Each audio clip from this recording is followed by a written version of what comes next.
बड़ ब्लॉक कोटा डेराबिस आपण बीजेडी केते लीड करथिला 1770 वोट जदि आपण एकाठी मिसिकी सब लढुथिले ताले बीजेडी केमि 1770 वोट बीजेडी को मात्र लीड रहला लोग 15000 20000 की 10000 आपण हमरा 20000 लीड करिया କଥା नहीं व्यवधान आपण जदि व्यवधान को पढौचंती आपण कहले जे ଆମେ मिसिकी लढुथुलु ताको समर्थक बीजेडी आपण नहीं आमे मिसिकी लढुथुलु ना आमे माने थिलु संगरे कथा कहलु आमे माने पैसा बांटी लाउ विजय बाबूଙ୍କର ନିଜସ୍ୱ ସଂଗଠନ ଗୋଟା ଫୋର୍ସ ଆପଣଙ୍କର ବିଜେଡିର ଗୋଟା ଫୋର୍ସ ଡବଲ ଫୋର୍ସ ଯେତେବେଳେ ଏକାଠି ହେଇଗଲା ସେତେବେଳେ ବିଜେଡିର ଲିଡ୍ ତ ଡବଲ ହେଇଯିବା जो माता ସବୁଠି ଲିଡ୍ କେମିତି ଲାଗଛି କାହିଁ ତାଙ୍କ ପତ୍ର କାହିଁ ବଳ ନାହିଁ ଯେ ଆପଣ ମାନେ ହରେଇବା ପାଇଁ ତାଙ୍କୁ ଚେଷ୍ଟା विजय महापात्र को समर्थक केते से जो गेरुआ को छाड़ी संसद धरिथिले ता मध्ये प्रश्नवाची ताकू भी अनुसरण करिवार अछि जहा हमर सेतिकी बेले सांसद प्रार्थी को यदि आपण व्यवधान कथा आसीबो सांसद प्रार्थी नो व्यवधान को पळे आसीबो ताकू कैंडिडेट करायता सांसद प्रार्थी को कोबळी भाबे कार्यक्रम कले देवाशिष बाबू आपण कोन दळबेली कोड कोन देखो आपण तो नवीन पटनायक कहले दळबेली मैं गाड़ी से दुर्नीति से आता काम तो आपण जस्टिफाई दल विरोधी कार्यक्रम कोन दलर सदस्य को विरोध करिबा दलर सदस्य प्रतिष्ठा दिवस रे न डाकिबा जिला परिषद सदस्य माने संघ चिन्हर नुह की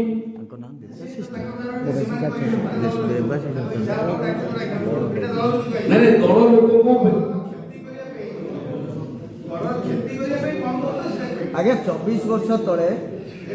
जहाँ विजय महापात्र कहते पुओ कहते 24 वर्ष तले बापा को धोखा दि जाता बीजेडी बर्तमान 24 वर्ष पर पुओ को धोखा दिगला जितेबाला जड़े विधायक आपंकर बीजेपी रे बापा थे सडनली बीजेडी के आनी आपण मैंने टिकेट देले से कहीं आपण मान सहित धोखा देवे आपण मैंने जो 5 जन बसते से चक्रांत भितर से फसी जाना तो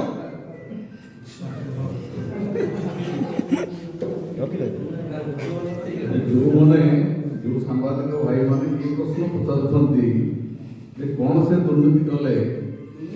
गोटे कथा कहनी पाटकुरा तो गत विधायक थे सावित्री अग्रवाल से विजु जनता दल थे ना आउ कौन दल थे नवीन पट्टनायक विजु जनता दल प्रार्थी भाव में निर्वाचित कर टिकेट दी 2,70,00,000 टंकार काम से सांसन करते विभिन्न अनुष्ठान पैसा देते से अनुष्ठान डेवलपमेंट हाँपे से कहीं कैंसल करके मनोनीत जो मैंने सागर 20 वर्ष करुले से काम कराइले यह दुर्नीति नुह कि प्रोजेक्ट सांसन लोकंर आपत्ति अभियोग को नहीं से प्रोजेक्ट सांसन करते पूर्वतन विधायक से पूर्वतन विधायक को पचारे ना जो मैंने अनुचर थे क्या पचार कैंसल करे यह दुर्नीति नुह कि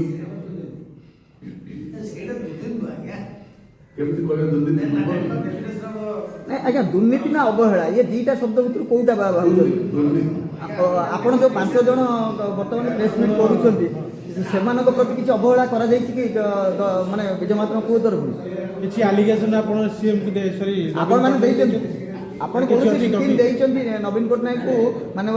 जे विरोध एमएलए राज्य सभापति के देई ना हो एथि जे हम भाबुथु जे गोटा परिवर्तन हो ना आपण आपने राज्यसभा के परिषद अछंती ताको सहित कोन कोन विधायक विश्वासघातकता करछथि ठीक है हमें कोनानी जे हम सहित आया हम सहित गोटे जस्टिफाई हां दीटा एग्जांपल आपण जो माने सब अछंती माने विश्वासघातक आपण दीटा कथा कहउछथि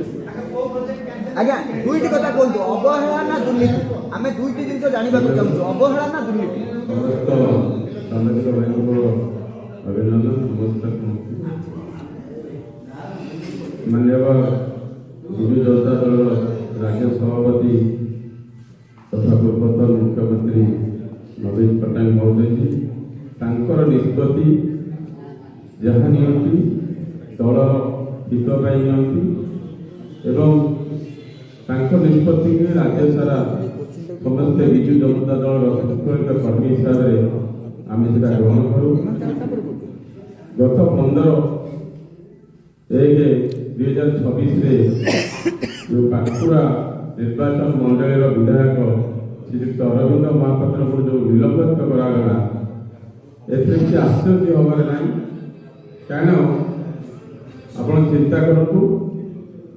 ମାର୍ଚ୍ଚ 2007ରେ ହଠାତ୍ ମାନ୍ୟବର ପୂର୍ବତନ ମୁଖ୍ୟମନ୍ତ୍ରୀ ତଥା ରାଜ୍ୟ ସଭାପତି ଜଣେ 24 ବର୍ଷର ବିରୋଧୀ ବାପା ସେ ବିଜୁ ଜନତା ଦଳ ସହିତ ଲଢୁଥିଲେ, ତାଙ୍କୁ ହଠାତ୍ କାହିଁକି ଟିକେଟ ଦେଲେ? ତେଣୁ ସେ ଅନୁଭବ ସେତେବେଳେ କରିଥିଲେ, ଆମେ ତାକୁ ବିରୋଧ କରୁଥିଲୁ ଯେ ଟିକେଟଟା ଆଉ ଅନ୍ୟମାନେ ବି ଥିଲେ ପାଟର ନିର୍ବାଚନ ମଣ୍ଡଳୀରେ, କିନ୍ତୁ ତାଙ୍କୁ ଟିକେଟଟା କାହିଁ ଦିଆହେଲା? କିନ୍ତୁ ସେ ନିଷ୍ପତ୍ତିକୁ ଆମେ ପାଟକୁରାବାସୀ ଆମେ ସେଟା ମାନ୍ୟବର ମୁଖ୍ୟମନ୍ତ୍ରୀ ନବୀନ ପଟ୍ଟନାୟକ ପୂର୍ବତନ ମୁଖ୍ୟମନ୍ତ୍ରୀଙ୍କ ନିଷ୍ପତ୍ତିକୁ ଆମେ ଗ୍ରହଣ କରିଥିଲୁ ଏବଂ ତାଙ୍କ ସହିତ ଆମେ ନିର୍ବାଚନ ପରିଚାଳନା କରିଥିଲୁ। ଯେତେବେଳେ ନିର୍ବାଚନ ପରିଚାଳନା କରାଗଲା, ତାଙ୍କ ସହିତ ଥିବା ଯେଉଁ 24 ବର୍ଷର ଯେଉଁମାନେ କି ବିଜେପି କର୍ମୀ କିଛି ତାଙ୍କର ବ୍ୟକ୍ତିଗତ ଅନୁଭବ ଯାହାର ସଂଖ୍ୟା କମ୍ ସେମାନଙ୍କୁ ଆଣିକି ମିଶାଇଲେ ଏବଂ ସେମାନଙ୍କୁ ବିଜେଡ଼ିରେ ମିଶାଇଲେ। ସେମାନେ ତାଙ୍କୁ ବ୍ୟକ୍ତିଗତ ନିଜ ସପକ୍ଷରେ ରଖିଲେ ଏବଂ ଯେଉଁମାନେ ନିର୍ବାଚନ ପରିଚାଳନାରେ ବାରମ୍ବାର ଅସୁବିଧାର ସମ୍ମୁଖୀନ ହେବାକୁ ପଡ଼ିଲା, କାରଣ ତାଙ୍କ ସାଙ୍ଗରେ ଯେଉଁ କର୍ମୀମାନେ ସ୍ୱଳ୍ପ କର୍ମୀ ଆସିଲେ ସେମାନେ ଗୋଟେ ସଂସଦ ପ୍ରାର୍ଥୀକି ଆମକୁ ପର୍ବ ଫୁଲେଇ ଦେଲେ ଏବଂ ତାଙ୍କର ବ୍ୟକ୍ତିଗତ ପୁଅକୁ ଭୋଟ ଦେଲେ, କିନ୍ତୁ ସେ ଦଳକୁ ବିଜୁ ଜନତା ଦଳକୁ ସେ ଗୋଷ୍ଠୀ ଭୋଟ ଦେଲେ ନାହିଁ। ତେଣୁ ସେତେବେଳେ ତାଙ୍କର ବାପା ଯେ ବିଜୟ ମହାପାତ୍ର ମହୋଦୟ ସିଏ ତାଙ୍କର ଗୋଷ୍ଠୀକି କେମିତି ବଞ୍ଚେଇବେ ଏବଂ ତାଙ୍କ ଗୋଷ୍ଠୀକି ରକ୍ଷା କରିବେ, ସେଇଥିପାଇଁ ସେ ତାଙ୍କ ସାଙ୍ଗେ ରଖିଲେ ଏବଂ ବାରମ୍ବାର ଆମର କମ୍ପ୍ଲେନ୍ ସତ୍ତ୍ୱେ ଆମେ ତାଙ୍କ କାନକୁ ନେଇଛୁ ଯେ ଆପଣଙ୍କ ସଙ୍ଗେ ଯେଉଁ ଲୋକ ଆସିଛନ୍ତି ସେ ଲୋକ ଆମ ପଞ୍ଚାୟତ ସ୍ତରରେ ନିର୍ବାଚନ ମଣ୍ଡଳୀ ସ୍ତରରେ ବହୁତ ଅସୁବିଧା କରୁଛନ୍ତି, କାହିଁକିନା ସେମାନେ ରାତିରେ ପଦ୍ମଫୁଲ ଧରି ବୁଲୁଛନ୍ତି, ଦିନରେ ସନ୍ଧ୍ୟାରେ ଆପଣଙ୍କ ସାଙ୍ଗରେ ବୁଲୁଛନ୍ତି, କିନ୍ତୁ ଦଳ ସାଙ୍ଗରେ ସେମାନେ ନାହାନ୍ତି। କିନ୍ତୁ ଏକଥାକୁ ସେ ଜମା କର୍ଣ୍ଣପାତ କଲେନି, ବାରମ୍ବାର ଆଲିଗେସନ କଲା ପରେ ତଥାପି ଆମେ ଦଳର ନିଷ୍ପତ୍ତି ଅନୁସାରେ ଭୋଟଟି ଦେଲୁ ଏବଂ ଭୋଟ କରେଇଲୁ। ମୁଁ ଗୋଟେ ଜିଲ୍ଲା ପରିଷଦ ହିସାବରେ ମୁଁ 9ଟା ଜୋନ ମୋ ଅଣ୍ଡରରେ ଥାଏ ଅଛି, କିନ୍ତୁ ମୋତେ କେବଳ ଚାନ୍ଦୋଳ ପଞ୍ଚାୟତର ଗୋଟେ ସାଧାରଣ କର୍ମୀ ହିସାବରେ ମୋତେ ସେ ରଖିଲେ, କିନ୍ତୁ ମୋତେ ଆମକୁ ଗତ ବିଧାୟିକା ଯେଉଁ ସାବିତ୍ରୀ ଅଗ୍ରୱାଲ ମହୋଦୟା ମୋତେ 9ଟା ପଞ୍ଚାୟତ ଦାୟିତ୍ୱ ଦେଇଥିଲେ ସେ ଦାୟିତ୍ୱ ମୋତେ ସେ ଦେଲେନି ଏବଂ ନିର୍ବାଚନ ତାଙ୍କ ହିସାବରେ ଲଢ଼ିଲୁ। ତେଣୁ ଯେହେତୁ ସେ ନିଜେ ଟିକେଟ ପାଇଛନ୍ତି, ତାଙ୍କ ପୁଅ ଟିକେଟ ପାଇଛନ୍ତି, ତେଣୁ ସିଏ କେମିତି ଲଢ଼ିବେ ଯେଉଁ ହିସାବରେ ଲଢ଼ିଲେ ଆମେ ଲଢ଼ିବୁ। ତାପରେ ନିର୍ବାଚନ ସରିଲା, ବହୁ ବାଦ ବିବାଦରେ ନିର୍ବାଚନ ସରିଲା, କିନ୍ତୁ ନିର୍ବାଚନ ସରିଲା ପରେ ଆଜି ପର୍ଯ୍ୟନ୍ତ ବି ବିଧାୟକ କେବେ ଜିଲ୍ଲା ପରିଷଦ ମାନଙ୍କୁ ମୋତେ ଖୋଜିଲେ ନାହିଁ ଏବଂ ପଞ୍ଚାୟତ ତଥା ମୋ ଜୋନରେ ଯେକୌଣସି ଉନ୍ନତିମୂଳକ କାମ ସରକାରୀ କାମ ମୁଁ ଯେତେବେଳେ ବିଡ଼ିଓ ମହୋଦୟ କି ପ୍ରଶାସନ ମହୋଦୟଙ୍କୁ ମୋର ପ୍ରୋଜେକ୍ଟ କି ଯାହା ସାଧାରଣ ଲୋକଙ୍କର ଆବଶ୍ୟକତା ମୁଁ ଯେତେବେଳେ କହେ ସେ ଟୋଟାଲି ପ୍ରଥମେ ବିରୋଧ କରନ୍ତି, ଡାଇରେକ୍ଟ ପ୍ରଶାସନକୁ ମନା କରନ୍ତି ଯେ ଆମ ତାଙ୍କ କାମ କରନା। ଇଏ ତ ଅବହେଳାର କଥା କହିଲେ। ଆମେ ଦୁର୍ନୀତିର କଥାଟା ଆପଣଙ୍କ ଠାରୁ ଜାଣିବାକୁ ଚାହୁଁଛୁ। ଦୁର୍ନୀତି ଆଜ୍ଞା, ଦୁର୍ନୀତି ଆପଣ ଯୋଉ ଆମର ଉପସଭାପତି ମଧ୍ୟ ଯୋଉ କହିଲେ ଯେ ବିଜୁ ଜନତା ଦଳର ପିଲାଙ୍କୁ ଦିଆଯାଇଥିଲା ୱାର୍କର, ଏବେ ବି ଆପଣ ଦେଖିବେ ପାଖରେ ୱାର୍କର ଅଛି, ୱାର୍କର ଶୁଣନ୍ତୁ ୱାର୍କର ଅଛି, କିନ୍ତୁ ତାଙ୍କ ଠାରୁ କାମ ଛଡେଇ ନିଆଇ ତାଙ୍କର ଅନୁଗତ ମାନଙ୍କୁ ବିକ୍ରି କରାଗଲା। ସେଟା କଣ ଦୁର୍ନୀତି ନୁହେଁ? ଆମର ବିଜୁ ଜନତା ଦଳ ପିଲା ୱାର୍କର ପାଇଥିଲେ, ୱାର୍କର ବି ଏବେ ବି ଅଛି, ଆପଣମାନେ ତାକୁ ଦେଖିପାରିବେ, କିନ୍ତୁ ସେ ୱାର୍କରକୁ ଆପଣ କ୍ୟାନସେଲ କରିକି ସେ ବାଣ୍ଟି କ୍ୟାନସେଲ କରିକି ତାଙ୍କର ଅନୁଗତ ବ୍ୟକ୍ତିଗତ 24 ବର୍ଷ ଭୋକିଲା ଥିଲେ ସେଇମାନଙ୍କୁ ସେ କାମ ବିକିଲେ, ସେଇମାନେ ପିଲା କାମ କଲେ। ଆମ ବିଜୁ ଜନତା ଦଳ ପିଲା ଆମେ ଶୁଣନ୍ତୁ ନିର୍ବାଚନ ମଣ୍ଡଳୀରେ ପଞ୍ଚାୟତରେ ଆମେ ଯେହେତୁ ଦାୟିତ୍ୱରେ ଥିଲୁ ସାବିତ୍ରୀ ଅଗ୍ରୱାଲ ସମୟରେ ଆମେ ଯୋଉମାନଙ୍କୁ ଦେଇଥିଲୁ ସେମାନେ ୱାର୍କର ପାଇକି କର୍ମୀ କାମ କରିପାରିଲେନି, ତେଣୁ ଅସନ୍ତୁଷ୍ଟ ହେଲେନି। ଆଜ୍ଞା ୱାର୍କର ଯାହା ନାହାନ୍ତି ଆପଣ ଏମଏଲଏ ଦେଖିବେ ନାଁରେ ୱାର୍କର ଆସେ ଜୈନା ନାଇଁ ୱାର୍କର ସେଇ ନାଁରେ ଆସେ। ସାର୍ ଗୋଟେ କଥା କହିଲେ ଆପଣ ଯେ କିଛି କର୍ମୀ କି ନେଇ ସେ ତାଙ୍କ ସାଙ୍ଗରେ ମିଶେଇଲେ ମାନେ ବିଜୟ ସେନା ସାଙ୍ଗରେ ମିଶେଇଲେ ନା କଣ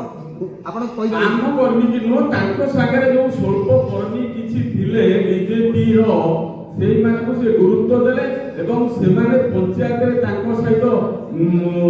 ମାନେ ରହିଲେ, କିନ୍ତୁ ବିଜୁ ଜନତା ଦଳ ସାଙ୍ଗେ ରହିଲେ ନାହିଁ। ମିଶିଲେ କାହା ସହିତ? ବିଜୁ ଜନତା ଦଳରେ ମିଶିଲେ ନା ବିଜୟ ସେନାରେ ମିଶିଲେ? ବିଜୟ ସହିତ ବିଜୟ ସେନାରେ ମିଶିଲେ ମାନେ ଆପଣ ମାନଙ୍କୁ ଇଣ୍ଟେଲିଜେନ୍ସ ଟା କାର କାମ କଲା? ଯୋଉ ଉପରେ କହୁଛନ୍ତି ଆଣ୍ଟି ପାର୍ଟି ଆକ୍ଟିଭିଷ୍ଟ ମାନେ ଆମେ ତ ଦଳ ସ୍ତର ରହିଲୁ, ଆମେ ଜାଣିଛୁ ସିଏ ଆମକୁ କଣ ଅବହେଳା କରୁଛନ୍ତି। ଏବଂ ଆପଣ ଦେଖନ୍ତୁ 51ଟା ପଞ୍ଚାୟତରେ ସବୁ ବିଜୁ ଜନତା ଦଳର ସଭାପତି କି ଚେଞ୍ଜ କରାଗଲା, ପଞ୍ଚାୟତ ସଭାପତି କାହାକୁ କିଛି ନ ପଚାରିକି ପଞ୍ଚାୟତ ସଭାପତି ଚେଞ୍ଜ କରାଗଲା। ଶେଷ ପ୍ରଶ୍ନ, ଆପଣ ଦଳେ ରହିବେ ନା ବିଧାୟକ ରହିବେ? ଆଜ୍ଞା, ଆପଣ ଦଳେ ରହିବେ ନା ବିଧାୟକ ରହିବେ? ଆମେ ମାନ୍ୟବର ପୂର୍ବତନ ମୁଖ୍ୟମନ୍ତ୍ରୀ ତଥା ରାଜ୍ୟ ସଭାପତି ଶ୍ରୀଯୁକ୍ତ ନବୀନ ପଟ୍ଟନାୟକ ସହିତ ଅଛୁ ଏବଂ ରହିବୁ। ତାଙ୍କ ନିଷ୍ପତ୍ତିକୁ ଆମେ ସଦାସର୍ବଦା ସର୍ଭେରେ ରଖିଛୁ ଏବଂ ରଖିବୁ। ତେଣୁ ଏଥିରେ ଆଣ୍ଟିପାର୍ଟି ଆକ୍ଟିଭିଟି ସେ କ'ଣ କରିଛନ୍ତି, କ'ଣ ନ କରିଛନ୍ତି, ଯେ ଆମମାନଙ୍କର ମୁରବୀ ନବୀନ ପଟ୍ଟନାୟକ ଯେଉଁ ନିର୍ଦ୍ଦେଶ ଦେଇଛନ୍ତି ଆମେ ଦଳ ଭିତରେ ତାକୁ ସମସ୍ତେ ମାନି ଚାଲିଛୁ। ଆଜି ଯେଉଁ 15 ତାରିଖ ଅରବିନ୍ଦ ମହାପାତ୍ର ଏବଂ ବିଧାୟକ ଯେଉଁ ପାଟକୁରା ନିର୍ବାଚନ ମଣ୍ଡଳୀର ତାକୁ ନିଲମ୍ବନ କଲେ, ତାର ମୁଖ୍ୟ କାରଣ ହେଲା ଆମେ ଯେତେବେଳେ ବିଜୟବାବୁଙ୍କ ପୁଅ ହିସାବରେ ଆମର ମୁଖ୍ୟମନ୍ତ୍ରୀ ପୂର୍ବତନ ମୁଖ୍ୟମନ୍ତ୍ରୀ ଯେତେବେଳେ ଟିକେଟ୍ ଦେଲେ ଆମେ ସମସ୍ତେ ତାଙ୍କୁ ଗ୍ରହଣ କରିଥିଲୁ, ତାଙ୍କ ସହିତ ଆମେ ସମସ୍ତେ ଥିଲୁ। ଇଲେକ୍ସନରେ ମଧ୍ୟ ଆମେ ସମସ୍ତେ ଠିକ୍ ଭାବେ କାର୍ଯ୍ୟ କରିଛୁ। ତାଙ୍କର ମୁଖ୍ୟ କଥା ହେଲା ଯେଉଁ ଆମେ ପୁରୁଣା ଲୋକ ଥିଲୁ, ନୂଆ ଲୋକ ଆସିଲେ, ସେ ଉଭୟଙ୍କୁ ମିଶେଇକି ଦଳର କିପରି ସାଂଗଠନିକ ଉନ୍ନତି ହେବ ସେ ଦିଗରେ ସେ ଚିନ୍ତା କରିବେ। ଯଦି ମିଶେଇକି ଚାଲିଥାନ୍ତେ, ସମସ୍ତଙ୍କୁ ନେଇକି ଚାଲିଥାନ୍ତେ, ଆଜି ଦଳର କ୍ଷତି ପହଞ୍ଚିବ। ତେଣୁ ମୁଖ୍ୟ କାରଣ ଆଉ ବିଭିନ୍ନ ପ୍ରକାର ବିଭିନ୍ନ କାରଣ ସବୁ ଅଛି, ଆପଣମାନେ ସମସ୍ତେ ଜାଣିଛନ୍ତି ଏ ଜିନିଷ କ'ଣ ପାଇଁ ହେଇଛି ଆଉ କ'ଣ ପାଇଁ ଘଟିଛି। ତେଣୁ ମାନ୍ୟବର ପୂର୍ବତନ ମୁଖ୍ୟମନ୍ତ୍ରୀ ବିଜୁ ଜନତା ଦଳରେ ଆପଣମାନେ ଜାଣିଛନ୍ତି ବିଗତ 24 ବର୍ଷ ଭିତରେ ଗଠନମୂଳକ କାର୍ଯ୍ୟ କୋଉ ପ୍ରକାର କରିଛନ୍ତି, ଓଡ଼ିଶାକୁ କେତେ ଆଗକୁ ନେଇଛନ୍ତି ଆଉ ଲୋକମାନଙ୍କର କେତେ ସୁବିଧା ଅସୁବିଧା ଗ୍ରାଉଣ୍ଡ ଲେଭେଲରୁ ବୁଝିଛନ୍ତି। ବର୍ତ୍ତମାନ ସେ ଜିନିଷ କିଛି ହେଲା ନାହିଁ। ତେଣୁ ତାଙ୍କର ଉପଲବ୍ଧି, କର୍ମୀମାନଙ୍କର କ୍ଷୋଭ, ତାଙ୍କୁ ନେଇ ସେ ଆଜି ଏହି ପ୍ରକାର ନିଷ୍ପତ୍ତି ନେଇଛନ୍ତି। ସେ ନିଷ୍ପତ୍ତିକୁ ଆମେ ସମସ୍ତେ ବିଜୁ ଜନତା ଦଳରେ ଅଛୁ, ତାକୁ ସମସ୍ତେ ସେ ନିଷ୍ପତ୍ତିକୁ ମାନି ନେଇଛୁ। ମାନ୍ୟବର ପୂର୍ବତନ ମୁଖ୍ୟମନ୍ତ୍ରୀଙ୍କ ନିର୍ଦ୍ଦେଶକୁ ମାନି ନେଇ ଦଳରେ ମଧ୍ୟ ଅଛୁ, ଆଉ ମଧ୍ୟ ଦଳରେ ରହିବୁ। ଦୁର୍ନୀତି କ'ଣ ହେଇଛି କହିବେ କି? ଦୁର୍ନୀତି ଆପଣ ତିନିଟା ପ୍ରସଙ୍ଗରେ 4-5 ସମୟ ରାଜ୍ୟରେ ଭ୍ରଷ୍ଟାଚାର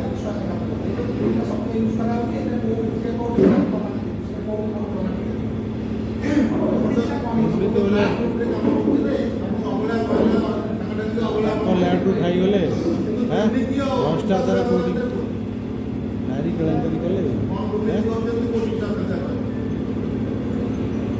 ନିଶ୍ଚିତ ଭାବେ ଆପଣମାନେ ଅବଗତ ଅଛନ୍ତି। ଦୀର୍ଘ ଦିନ ଧରି ଆମର ମାନ୍ୟବର ରାଜ୍ୟ ସଭାପତି ବିନା ତଥ୍ୟରେ କାହାରି ଉପରେ ଆକ୍ସନ ନିଅନ୍ତି ନାହିଁ। ନିଶ୍ଚିତ ଭାବେ ତାଙ୍କ ପାଖରେ ତଥ୍ୟ ଅଛି। ଆପଣ ଯେଉଁ କଥା ରଖୁଛନ୍ତି ଯେ ଆମେ ଗ୍ରାଉଣ୍ଡ ଲେଭେଲରେ ଯେ କାମ କରିଛୁ, ଦୁର୍ନୀତି କ'ଣ ଅନୁଭବ କରିଛୁ, ମୁଁ କହିଥିଲି ଦୁର୍ନୀତିର ମାନେ କ'ଣ ବିଧାୟକ ମହୋଦୟ ବୁଝିଛନ୍ତି ଆମେ ବୁଝିନୁ। ପ୍ରଥମ ଦୁର୍ନୀତି 23 ବ୍ଲକରେ ମୁଁ କହିବି ଯେ ଯାହା ଜିଲ୍ଲାରେ ପ୍ରଶାସନିକ ବ୍ୟବସ୍ଥାକୁ କାର୍ଯ୍ୟ କରିବାକୁ ଯାଇ ଜିଲ୍ଲା ମାନ୍ୟବର ଜିଲ୍ଲାପାଳ ମହୋଦୟ ଜିଲ୍ଲା ପରିଷଦ ସଭ୍ୟଙ୍କୁ କିଛି ତାଙ୍କ ଅଞ୍ଚଳରେ ଡେଭଲପମେଣ୍ଟ କାର୍ଯ୍ୟ କରିବା ପାଇଁ ତାଙ୍କର ହସ୍ତକ୍ଷେପ ଲୋଡ଼ିଥିଲେ ଏବଂ ଦୀର୍ଘ ଦିନ ହେଲାଣି ସେ କଥା ଚାଲୁଥିଲା। ଜିଲ୍ଲା ପରିଷଦ ସଭ୍ୟମାନେ ପ୍ରୋଜେକ୍ଟ ଗ୍ରାଉଣ୍ଡ ଲେଭେଲରେ ତାଙ୍କ ଅଞ୍ଚଳରେ ବୁଝିକି ଦେଉଥିଲେ। ସମସ୍ତ ଜିଲ୍ଲା ପରିଷଦ ସଭ୍ୟଙ୍କର ହସ୍ତାକ୍ଷରରେ ସେ କଥା ଯାଉଥିଲା ବ୍ଲକ ପ୍ରଶାସନ ଠାରୁ ଜିଲ୍ଲା ପ୍ରଶାସନ ପର୍ଯ୍ୟନ୍ତ ଯାଉଥିଲା, ରାଜ୍ୟ ପ୍ରଶାସନରେ ସ୍ଥିର ହେଉଥିଲା। ଏ ମାନ୍ୟବର ବିଧାୟକ ଆସିଲା ପରେ ପ୍ରଶାସନିକ ଅଧିକାରୀଙ୍କୁ ହାତ ବାରିଶି କରି ଜିଲ୍ଲା ପରିଷଦ ସଭ୍ୟଙ୍କୁ ଇଗ୍ନୋର କରି ନିଜେ ସେ କଥାକୁ ଦୋଷାରୋପ କରିଛନ୍ତି। ଏହା ଦୁର୍ନୀତି ନୁହେଁ କି? ପୂର୍ବତନ ବିଧାୟକ ଯୋଉ ପ୍ରକଳ୍ପ ଗୁଡ଼ିକ ଦେଇଥିଲେ ସାଧାରଣରେ କାମ କରିବା ପାଇଁ, ସାଧାରଣ ଲୋକଙ୍କ ହିତ ପାଇଁ, କୌଣସି ବିଚାର ବିମର୍ଶ କୌଣସି ନା ପୂର୍ବତନ ବିଧାୟକଙ୍କ ସହିତ ନା ପୂର୍ବତନ ବିଧାୟକ ଯୋଉ ଲୋକମାନଙ୍କୁ ଯୋଉ ସଂଗଠନକୁ ଗୁରୁତ୍ୱ ଦେଇ ଯୋଉ ମାନଙ୍କ ପରାମର୍ଶରେ ସେ କାର୍ଯ୍ୟକୁ କରିଥିଲେ ତାର ସମସ୍ତ ପାଣ୍ଠି ବିଧାୟକ ପାଣ୍ଠି ଠାରୁ ଆରମ୍ଭ କରି ଅନ୍ୟ ଯୋଉ ସରକାରୀ ପାଣ୍ଠି ସମସ୍ତ ପାଣ୍ଠିକୁ ସେଇଭଳି ଭାବେ ନିଜ ଅକ୍ତିଆରକୁ ନେବା ପାଇଁ ଯଥେଷ୍ଟ ଚେଷ୍ଟା କରି ତାକୁ ମଧ୍ୟ କାର୍ଯ୍ୟକ୍ରମ କରାଉଛନ୍ତି। ଆମ ଅଞ୍ଚଳରେ ଏ କଥା ତ ମଧ୍ୟ ହେଇଛି ଯେ ମାନ୍ୟବର ବିଧାୟକ ଚାହୁଁଛନ୍ତି ଏଠି ବୋଧେ ସରପଞ୍ଚ ଆମର ସେ ପଞ୍ଚାୟତର ସରପଞ୍ଚ ଅଛନ୍ତି, ଆପଣଙ୍କର ଗୋଚର ଜାଗାରେ କାମ ହଉଛି, ଜବରଦସ୍ତି ଆମେ କାମ କରିବା ଏ କଥା ମାନ୍ୟବର ବିଧାୟକ ଚାହୁଁଛନ୍ତି, ତାଙ୍କ ବାପା ଚାହୁଁଛନ୍ତି। ଏହା ଦୁର୍ନୀତି ନୁହେଁ କି? ତେଣୁ ଦୁର୍ନୀତିର ଗୋଟେ ସଂଜ୍ଞା ତାକୁ ସେ ଛୋଟେଇକିରି ମଧ୍ୟ ବୁଝିଛନ୍ତି। ଆମେ ବୁଝିଛୁ ଏଇଭଳି ଭାବେ ଆପଣ ସାଂଗଠନିକ ସ୍ତରରେ ଉପେକ୍ଷା କରିଛନ୍ତି ତାହା ଏକ କଥା। ଡେଭଲପମେଣ୍ଟ କାର୍ଯ୍ୟକୁ କାର୍ଯ୍ୟକାରୀ କରିବା ପାଇଁ ନିଜର ସମସ୍ତ ବଳକୁ ଉପଯୋଗ କରି ଅସତ ଉପାୟରେ ଯୋଉ କରିଚାଲିଛନ୍ତି ତାର ଅନେକ ଉଦାହରଣ ଅଛି। 2-3ଟି ଉଦାହରଣ ମୁଁ ଆପଣମାନଙ୍କୁ ଦେଲି, ଆଉ ବନ୍ଧୁମାନେ ଯୋଉମାନେ ଅଛନ୍ତି ମଧ୍ୟ କି କ'ଣ ଦେବେ।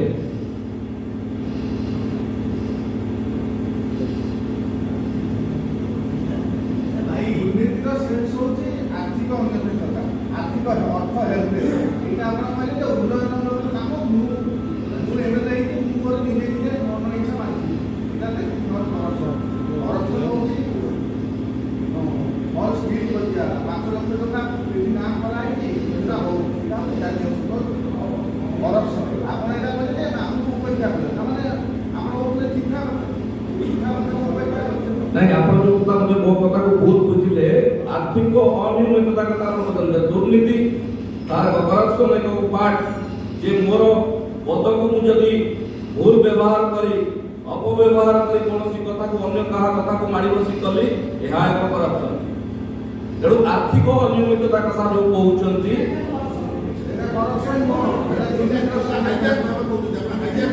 এই আর্থিক অনিয়মিততা কথা কହୁଛନ୍ତି, অর্থটা আপনারা বুঝিଛନ୍ତି যে এই যে কাজ বিনা ইন্টেনশনে জড়ে কাই করিব, উদ্দেশ্যমূলক ভাবে প্রচ্ছদ পটরে আর্থিক অনিয়মিততা ন হইছি। ଆପଣ କହୁଛନ୍ତି ସାବିତ୍ରୀ ଅଗ୍ରୱାଲ ବିଧାୟିକା ଥିଲେ, ତାଙ୍କର ଯୋଉ ବଳକା ପାଣ୍ଠି ଥିବ ତାପରେ ଯିଏ ଆସିବ ବିଧାୟକ ଥିବ ସେ ତ କରିବ। ଏଇଟା ତ ଗୋଟେ ପ୍ରୋସେସ, ଏଇଟା ଗୋଟେ ବ୍ୟବସ୍ଥା। ନାଇଁ ବଳକା ପାଣ୍ଠି ଅଲଗା କଥା, ଯୋଉଟା প্রশাসনিক ক্ষেত্রে ব্যবস্থা করে দিয়া যাইছি তাকে বন্ধ করে সে কামকে ব্রেক করে কামকে ব্রেক করে অধা কামর ব্রেক করে পুଣି নিজ আড়କୁ ନେଇ পুଣି ପ୍ରୋଜେକ୍ଟ ଚେଞ୍ଜ କରିବା, ଏହା ଅସାଧୁ ଉପାୟରେ କାର୍ଯ୍ୟକ୍ରମ ହେଇଛି। ଏ କଥା ମୁଁ ବୁଝିଛି। ଆଜ୍ଞା 24 ବର୍ଷ ତଳେ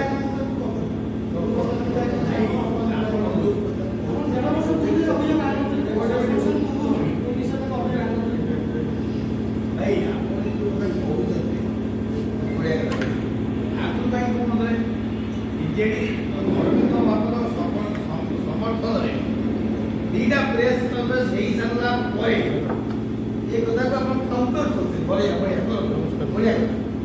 ଏଇ ଯୋଉ ଆଲିଗେସନ ଆପଣ କରୁଛନ୍ତି ଭୁଲ ଆଲିଗେସନ। କାହିଁକି ସସ୍ପେଣ୍ଡ ହେଇଛନ୍ତି ଦଳ ବିରୋଧୀ କାର୍ଯ୍ୟ, ଦୁର୍ନୀତି ନୁହେଁ। ଦଳ ବିରୋଧୀ କାର୍ଯ୍ୟ ସେଟା ଆପଣ ପ୍ରମାଣ ଦିଅନ୍ତୁ। ଆପଣ କାହିଁ କହୁଛନ୍ତି? ଏବେ ଯଦି କହୁଛନ୍ତି ଭଲ କଥା, ଦଳ ବିରୋଧୀ କାର୍ଯ୍ୟ ପାଇଁ ସେ ବାହାରିଛନ୍ତି। କାହିଁ ଦଳ ବିରୋଧୀ କାର୍ଯ୍ୟ? କଂଗ୍ରେସ ବାଲାଙ୍କୁ ସାହାଯ୍ୟ କରୁଥିଲେ, ବିଜେପି ବାଲା ସାହାଯ୍ୟ କରୁଥିଲେ। ଆଜ୍ଞା 24 ବର୍ଷ ତଳେ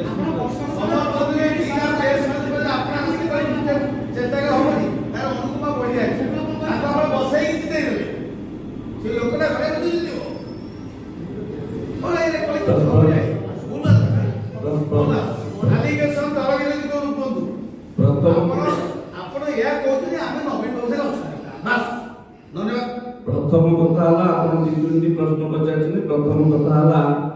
ଯେ ଆମେ ଆଗରୁ କାହିଁ କହୁନୁ, ଆମେ ଆଗ କହୁନୁ ଆମେ ଦଳର ଶୃଙ୍ଖଳିତ ସଦସ୍ୟ, ଯାହା ଆମର ଅଭିଯୋଗ ଆମେ ଦଳୀୟ ଫୋରମରେ କରିଛୁ, ଦୀର୍ଘ 1.5 ବର୍ଷ ଧରି କରିଛୁ।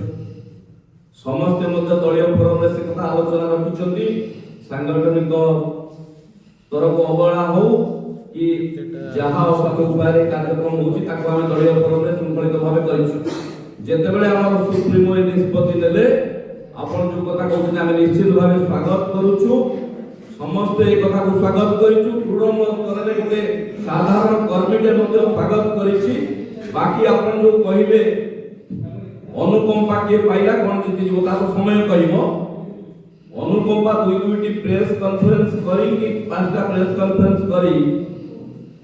ଲୋକ ଜମେଇ ଦେଲେ ଅନୁକମ୍ପା ଆସେ ନାହିଁ ଆଜ୍ଞା। ଆମେ ବୁଝିଛୁ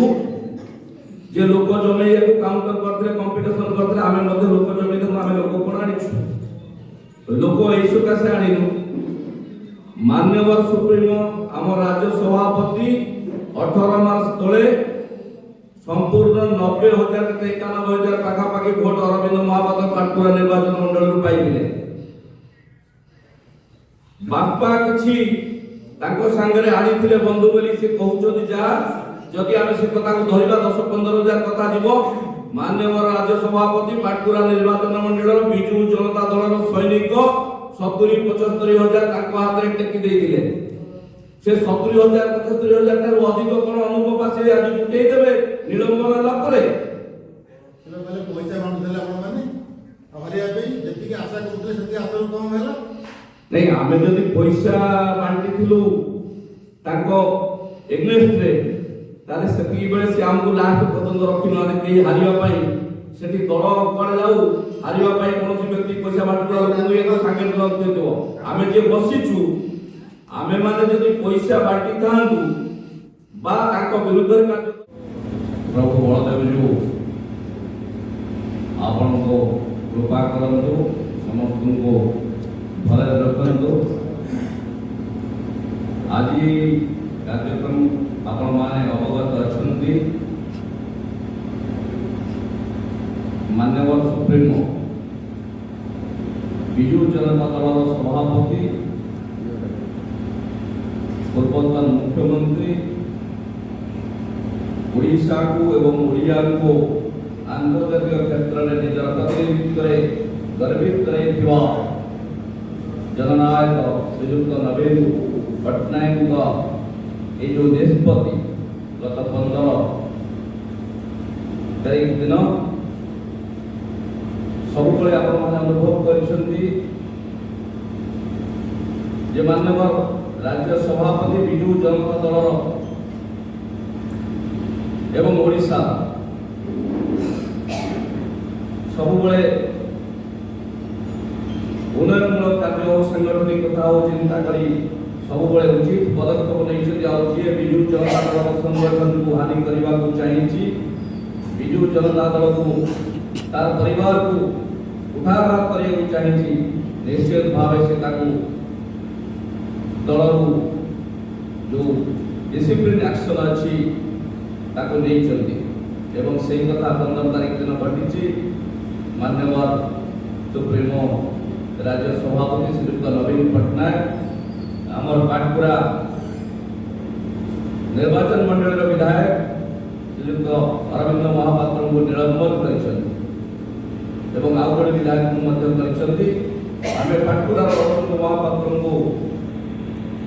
निलंबन करने उद्देश्य आपण मान जनावु कि आम पाटकुरा माटीर समस्त जनसाधारण आरंभ कर जो माने विजु जनता दल हितैषी और विजु जनता दल सदस्य माने समस्ते स्वागत एक कथा करुँच आज उपस्थित अच्छा कार्यक्रम जो माने माननीय राज्य सभापति नेतृत्व को गुरुत्व दिखती एवं जहाँ पाटकुरा निर्वाचन मंडल को भरोसा कर विगत दिन में पंचायत निर्वाचन में जिला परिषद सदस्य भाव शंख चिन्ह बैनर माननीय श्रीयुक्त नवीन पट्टनायक जहाँ को सीनियर लीडर आम प्रमोद नाथ समस्त आप जानते प्रमोद रथ उपस्थित अच्छा उपस्थित अछंती सारिया भाई सत्यानंद राउत महोदय जिला परिषद सभ्य उपस्थित अछंती अरविंद नलिक महोदय जिला परिषद सभ्य एलिजा भाई महोदया एवं धनेश्वर सेठी महोदय ये समस्त जिला परिषद सभ्य आज उपस्थित अछंती एवं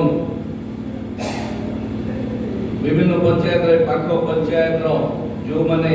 लोक प्रतिनिधि भाव सरपंच पीएस मेंबर भाव निर्वाचित होती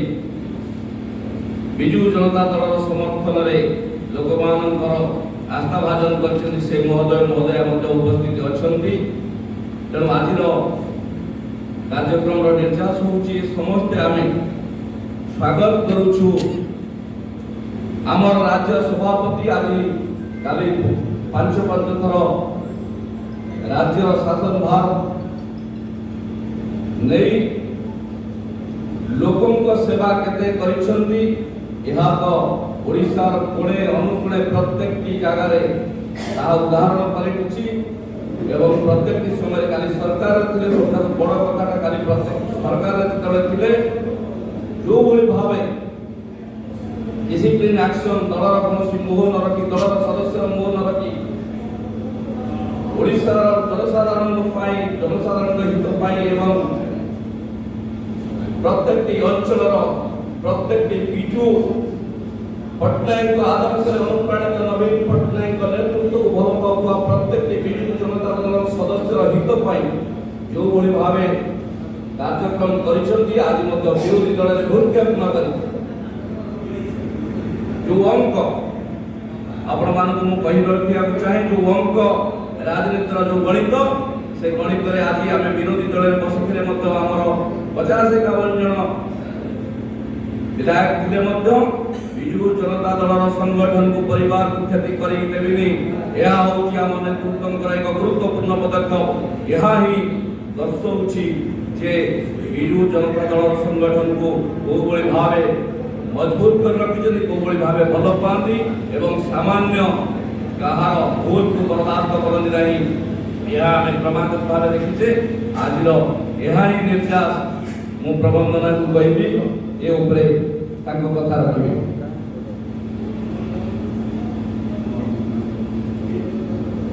सांबादिक बंधुमान को मोर नववर्षर शुभेच्छा जे आज आम एकजुट होकर सम्मुखें घोषणा करने माननीय ओडिशार पूर्वतन मुख्यमंत्री विजु जनता दल राज्य सभापति नवीन पट्टनायक गत 15 तारीख में ठाकुर माननीय विधायक अरविंद महापात्र कथा को आम प्रकृत स्वागत करूँ स्वागत करूँ 1.5 वर्ष तले निर्वाचन होता निर्वाचन पर आज पर्यंत दलीय कार्यक्रम प्राय आम जानवर किसी ना एपरिक दलर मेम्बरशिप विधायक नेतृत्व हवा कथा मेम्बरशिप दिगला ना कर्मकर्ता नियुक्ति हेले ना गरदपुर ब्लकर सभापति कहीं ना से मनोनीत कले ना कौन कार्यक्रम में विधायक जो ढंग से दलीय कार्य एपरिक दल क्षति करने गत साधारण निर्वाचन में अनेक कथा कर समस्त जानते तेणु आज कथा किसी अप्रत्याशित कथा नुह कि 15 तारीख दिन मानव पूर्वतन मुख्यमंत्री विजु जनता दल अध्यक्ष नवीन पट्टनायक जिते काटपरार विधायक अरविंद महापात्र चंपुआर विधायक सोना महापात्र दल बहिष्कार कले से आज सब जगार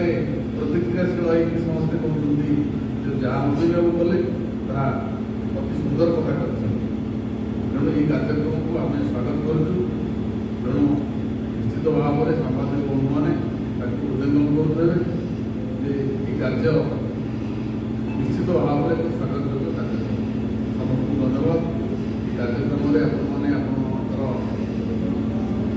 उचित रिपोर्टिंग कर मेसेज दिंतु ये कथा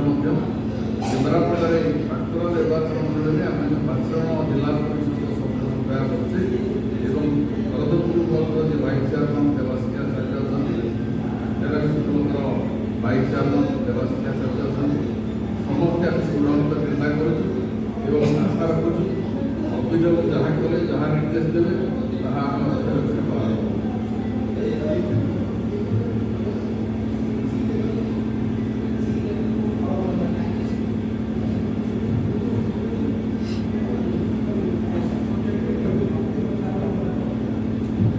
ନିର୍ବାଚନ ଠାରୁ ଅଦ୍ୟାବଧି 15 ତାରିଖ ପର୍ଯ୍ୟନ୍ତ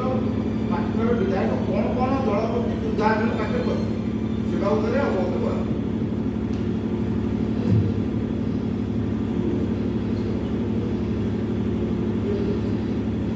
ନିଶ୍ଚିତ ଭାବେ ଆପଣ ମାନେ ଏଇ 3-4 ଦିନ ଚର୍ଚ୍ଚା ଭିତରେ କିଛି କଥା ଆପଣମାନଙ୍କୁ ମଧ୍ୟ ଅବଗତ ହୋଇସାରିଥିବ। କ'ଣ ନ କରିଛନ୍ତି ଆମେ ଭାବୁଛୁ। ଅବହେଳା ଯଦି ଦଳୀୟ କଥାକୁ ଆସିବା, ମାନ୍ୟବର ରାଜ୍ୟ ସଭାପତି ଶ୍ରୀଯୁକ୍ତ ନବୀନ ପଟ୍ଟନାୟକ ଦଳର ସମସ୍ତ ସଦସ୍ୟମାନଙ୍କୁ ଶୃଙ୍ଖଳିତ ଭାବେ ଯେତେବେଳେ ସରକାର ପଳେଇଲା ପ୍ରମାଣ କରିଛି ଯେ ଅରବିନ୍ଦ ମହାପାତ୍ର ଏଠୁ ଜିତିଲେ ପାଟକୁରାରେ, ତାହା ବଡ଼ ପ୍ରମାଣ ଯେ ବିଜୁ ଜନତା ଦଳର ସୈନିକମାନେ କିଭଳି ଭାବେ ଅକ୍ଲାନ୍ତ ପରିଶ୍ରମ କରି ତାଙ୍କ କାର୍ଯ୍ୟକ୍ରମକୁ ତାଙ୍କୁ ଜିତେଇବା ପାଇଁ ନିଜର ସମସ୍ତ ସାମର୍ଥ୍ୟକୁ ଲଗେଇଥିଲେ। ଆଜି ଯେତେବେଳେ 1.5 ବର୍ଷ କଥା ଘଟିଛି, ଆପଣ ଯେଉଁ କଥା କହୁଛନ୍ତି 1.5 ବର୍ଷ ଉର୍ଦ୍ଧ୍ୱ ସମୟ, ଯାହା ପ୍ରମୋଦନା କହିଲେ ଅନ୍ୟ ଭାଇ ଭଉଣୀମାନେ ଯେଉଁମାନେ ଜିଲ୍ଲା ପରିଷଦ ସଦସ୍ୟ ଅଛନ୍ତି, କେଆର ମେମ୍ବର ଅଛନ୍ତି କହିବେ। ଆପଣଙ୍କର ଅବହେଳା କହିଲେ ପ୍ରଥମ କଥା ହେଲା ଦଳର ଯେଉଁ ମୁଖ୍ୟ ଯେଉଁମାନେ ନବୀନ ପଟ୍ଟନାୟକଙ୍କ ବ୍ୟାନରରେ ଶଙ୍ଖ ଚିହ୍ନରେ ନିର୍ବାଚିତ ହୋଇଛନ୍ତି ତାଙ୍କୁ ଉପେକ୍ଷା କରିବା। ସେ ଆପଣଙ୍କ ସାମ୍ନାରେ ଅଛନ୍ତି। ଆଜି ମିଡିଆ ମାଧ୍ୟମରେ ଆମେ ଦେଖିଛୁ, ମୁଁ ଦେଖିଥିଲି ଯେ କୋଉଠି କହୁଛନ୍ତି ଆମେ ପ୍ରତିଷ୍ଠା ଦିବସ କରୁଛୁ ଦଳର ଯେଉଁ କାର୍ଯ୍ୟକ୍ରମ, ଦଳର ପ୍ରତିଷ୍ଠା ଦିବସରେ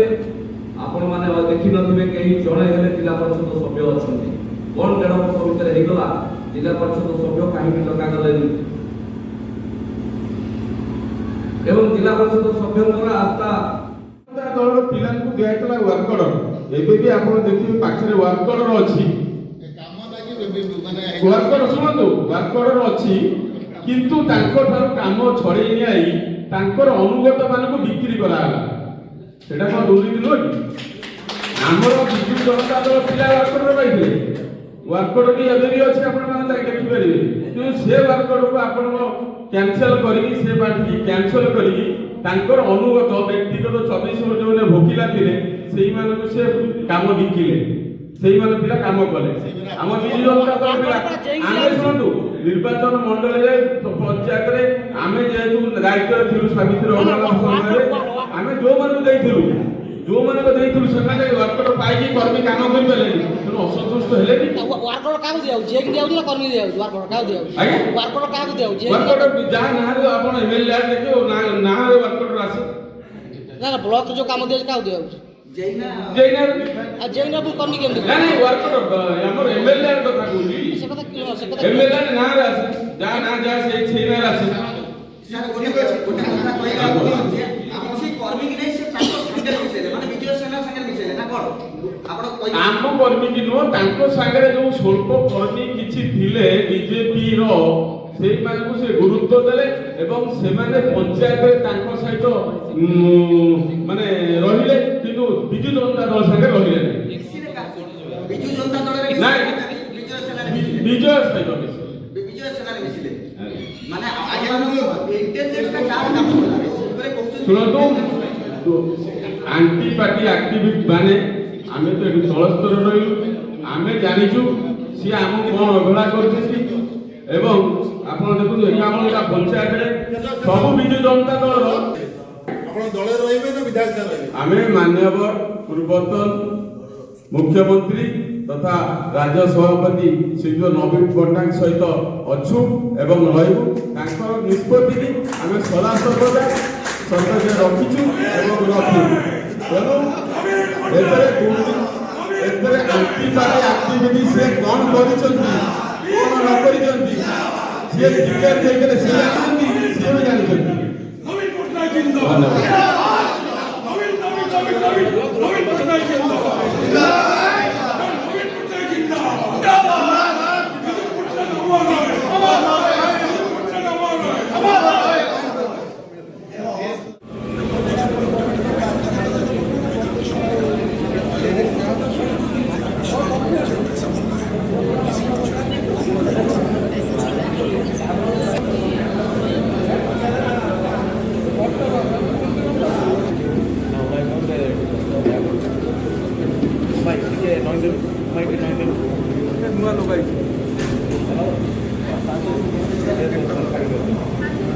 କାର୍ଯ୍ୟକ୍ରମରେ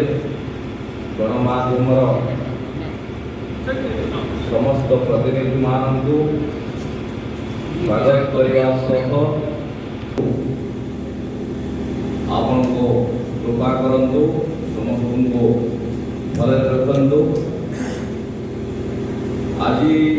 କାର୍ଯ୍ୟକ୍ରମ ଆପଣମାନେ ଅବଗତ ଅଛନ୍ତି, ମାନ୍ୟବର ସୁପ୍ରିମୋ ବିଜୁ ଜନତା ଦଳର ସଭାପତି ପୂର୍ବତନ ମୁଖ୍ୟମନ୍ତ୍ରୀ ଓଡ଼ିଶାକୁ ଏବଂ ଓଡ଼ିଆଙ୍କୁ ଆନ୍ତର୍ଜାତିକ କ୍ଷେତ୍ରରେ ନିଜର ପ୍ରତିନିଧିତ୍ୱରେ ଗର୍ବିତ କରାଇଥିବା ଜନନାୟକ ଶ୍ରୀଯୁକ୍ତ ନବୀନ ପଟ୍ଟନାୟକଙ୍କ ଏ ଯେଉଁ ନିଷ୍ପତ୍ତି ଗତ 15 ତାରିଖ ଦିନ ସବୁବେଳେ ଆପଣମାନେ ଅନୁଭବ କରିଛନ୍ତି ଯେ ମାନ୍ୟବର ରାଜ୍ୟ ସଭାପତି ବିଜୁ ଜନତା ଦଳର ଏବଂ ଓଡ଼ିଶା ସବୁବେଳେ ଉନ୍ନୟନମୂଳକ କାର୍ଯ୍ୟ ଓ ସାଂଗଠନିକତା ଓ ଚିନ୍ତା କରି ସବୁବେଳେ ଉଚିତ ପଦକ୍ଷେପ ନେଇଛନ୍ତି। ଆଉ ଯିଏ ବିଜୁ ଜନତା ଦଳର ସଂଗଠନକୁ ହାନି କରିବାକୁ ଚାହିଁଛି, ବିଜୁ ଜନତା ଦଳକୁ ତାର ପରିବାରକୁ ଉଠାଘାତ କରିବାକୁ ଚାହିଁଛି, ନିଶ୍ଚିତ ଭାବେ ସେ ତାକୁ ଦଳରୁ ଯେଉଁ ଡିସିପ୍ଲିନ ଆକ୍ସନ ଅଛି ତାକୁ ନେଇଛନ୍ତି ଏବଂ ସେଇ କଥା 15 ତାରିଖ ଦିନ ଘଟିଛି। ମାନ୍ୟବର ସୁପ୍ରିମୋ ରାଜ୍ୟ ସଭାପତି ଶ୍ରୀଯୁକ୍ତ ନବୀନ ପଟ୍ଟନାୟକ ଆମର ପାଟକୁରା ନିର୍ବାଚନ ମଣ୍ଡଳୀର ବିଧାୟକ ଶ୍ରୀଯୁକ୍ତ ଅରବିନ୍ଦ ମହାପାତ୍ରଙ୍କୁ ନିଲମ୍ବନ କରିଛନ୍ତି ଏବଂ ଆଉ ଜଣେ ବିଧାୟକଙ୍କୁ ମଧ୍ୟ କରିଛନ୍ତି। ଆମେ ପାଟକୁରାର ଅରବିନ୍ଦ ମହାପାତ୍ରଙ୍କୁ ନିଲମ୍ବନ କରିବା ଉଦ୍ଦେଶ୍ୟରେ ଆପଣମାନଙ୍କୁ ଜଣାଉଅଛୁ ଯେ ଆମେ ପାଟକୁରା ମାଟିର ସମସ୍ତ ଜନସାଧାରଣ ଠାରୁ ଆରମ୍ଭ କରି ଯେଉଁମାନେ ବିଜୁ ଜନତା ଦଳର 21 ଏବଂ ବିଜୁ ଜନତା ଦଳର ସଦସ୍ୟମାନେ ସମସ୍ତେ ସ୍ୱାଗତ ଏ କଥାକୁ କରୁଛନ୍ତି। ଆଜି ଉପସ୍ଥିତ ଅଛନ୍ତି ଏ କାର୍ଯ୍ୟକ୍ରମରେ ଯେଉଁମାନେ ମାନ୍ୟବର ରାଜ୍ୟ ସଭାପତିଙ୍କର ନେତୃତ୍ୱକୁ ଗୁରୁତ୍ୱ ଦିଅନ୍ତି ଏବଂ ଯାହାଙ୍କ ଉପରେ ପାଟକୁରା ନିର୍ବାଚନ ମଣ୍ଡଳୀକୁ ଭରସା କରି ବିଗତ ଦିନରେ ଶ୍ରୀଯୁକ୍ତ ନବୀନ ପଟ୍ଟନାୟକ ଦେଇଛନ୍ତି, ଯାହାଙ୍କୁ ସିନିୟର ଲିଡର ଆମର ପ୍ରମୋଦ ନରା ସମସ୍ତେ ଆପଣ ଜାଣିଛନ୍ତି। ପ୍ରମୋଦ ରଥ ମଧ୍ୟ ଉପସ୍ଥିତ ଅଛନ୍ତି ସାରିଆ ଭାଇ ସତ୍ୟାନନ୍ଦ ରାଉତ ମହୋଦୟ ଜିଲ୍ଲା ପରିଷଦ ସଭ୍ୟ, ଉପସ୍ଥିତ ଅଛନ୍ତି ଅରବିନ୍ଦ ମଲ୍ଲିକ ମହୋଦୟ ଜିଲ୍ଲା ପରିଷଦ ସଭ୍ୟ, ଏଲିଜା ପାଇ ମହୋଦୟା ଏବଂ ଧନେଶ୍ୱର ସେଠୀ ମହୋଦୟ ଏ ସମସ୍ତ ଜିଲ୍ଲା ପରିଷଦ ସଭ୍ୟ ଆଜି ଉପସ୍ଥିତ ଅଛନ୍ତି ଏବଂ ବିଭିନ୍ନ ପଞ୍ଚାୟତରେ ପାଖ ପଞ୍ଚାୟତର ଯେଉଁମାନେ ଲୋକପ୍ରତିନିଧି ଭାବେ ସରପଞ୍ଚ ପିଏସ୍ ମେମ୍ବର ଭାବେ ନିର୍ବାଚିତ ହୋଇଛନ୍ତି, ବିଜୁ ଜନତା ଦଳର ସମର୍ଥନରେ ଲୋକମାନଙ୍କର ଆସ୍ଥା ଭାଜନ କରିଛନ୍ତି, ସେ ମହୋଦୟା ମଧ୍ୟ ଉପସ୍ଥିତ ଅଛନ୍ତି। କରୁଛୁ ଆମର ରାଜ୍ୟ ସଭାପତି ଆଜି କାଲି 5 ଥର ରାଜ୍ୟର ଶାସନ ଭାର ନେଇ ଲୋକଙ୍କ ସେବା କେତେ କରିଛନ୍ତି ଏହା ତ ଓଡ଼ିଶାର କୋଣେ ଏବଂ ପ୍ରତ୍ୟେକଟି ସମୟରେ କାଲି ସରକାର ଥିଲେ ସବୁଠାରୁ ବଡ଼ କଥାଟା କାଲି ପ୍ରତ୍ୟେକ ସରକାର ଯେତେବେଳେ ଥିଲେ ଯେଉଁଭଳି ଭାବେ ଡିସିପ୍ଲିନ ଆକ୍ସନ ଦଳର କୌଣସି ମୋହ ନ ରଖି ଦଳର ସଦସ୍ୟର ମୋହ ନ ରଖି ଓଡ଼ିଶାର ଜନସାଧାରଣଙ୍କ ପାଇଁ ଜନସାଧାରଣଙ୍କ ହିତ ପାଇଁ ଏବଂ ପ୍ରତ୍ୟେକଟି ଅଞ୍ଚଳର ପ୍ରତ୍ୟେକଟି ବିଜୁ ପଟ୍ଟନାୟକଙ୍କ ଆଦର୍ଶରେ ଅନୁପ୍ରାଣିତ ନବୀନ ପଟ୍ଟନାୟକଙ୍କ ନେତୃତ୍ୱକୁ ଭଲ ପାଉଥିବା ପ୍ରତ୍ୟେକଟି ବିଜୁ ଜନତା ଦଳର ସଦସ୍ୟର ହିତ ପାଇଁ ଯେଉଁଭଳି ଭାବେ କାର୍ଯ୍ୟକ୍ରମ କରିଛନ୍ତି ଆଜି ମଧ୍ୟ ବିରୋଧୀ ଦଳରେ ଦୁର୍ଜ୍ଞାପନ କରି ଯେଉଁ ଅଙ୍କ ଆପଣମାନଙ୍କୁ ମୁଁ କହିବାକୁ ଚାହେଁ ଯେଉଁ ଅଙ୍କ ରାଜନୀତିର ଯେଉଁ ଗଣିତ ସେ ଗଣିତରେ ଆଜି ଆମେ ବିରୋଧୀ ଦଳରେ ବସିଥିଲେ ମଧ୍ୟ ଆମର 50-51 ଜଣ ବିଧାୟକ ଥିଲେ ମଧ୍ୟ ବିଜୁ ଜନତା ଦଳର ସଂଗଠନକୁ ପରିବାରକୁ କ୍ଷତି କରି ଦେବିନି ଏହା ହେଉଛି ଆମ ନେତୃତ୍ୱଙ୍କର ଏକ ଗୁରୁତ୍ୱପୂର୍ଣ୍ଣ ପଦକ୍ଷେପ ଏହା ହିଁ ଦର୍ଶାଉଛି ଯେ ବିଜୁ ଜନତା ଦଳର ସଂଗଠନକୁ କୋଉଭଳି ଭାବେ ମଜବୁତ କରି ରଖିଛନ୍ତି କୋଉଭଳି ଭାବେ ଭଲ ପାଆନ୍ତି ଏବଂ ସାମାନ୍ୟ କାହାର ଭୁଲକୁ ବରଦାସ୍ତ କରନ୍ତି ନାହିଁ ଏହା ଆମେ କ୍ରମାଗତ ଭାବେ ଦେଖିଛେ ଆଜିର ଏହା ହିଁ ନିର୍ଯାସ ମୁଁ ପ୍ରବନ୍ଧନାଙ୍କୁ କହିବି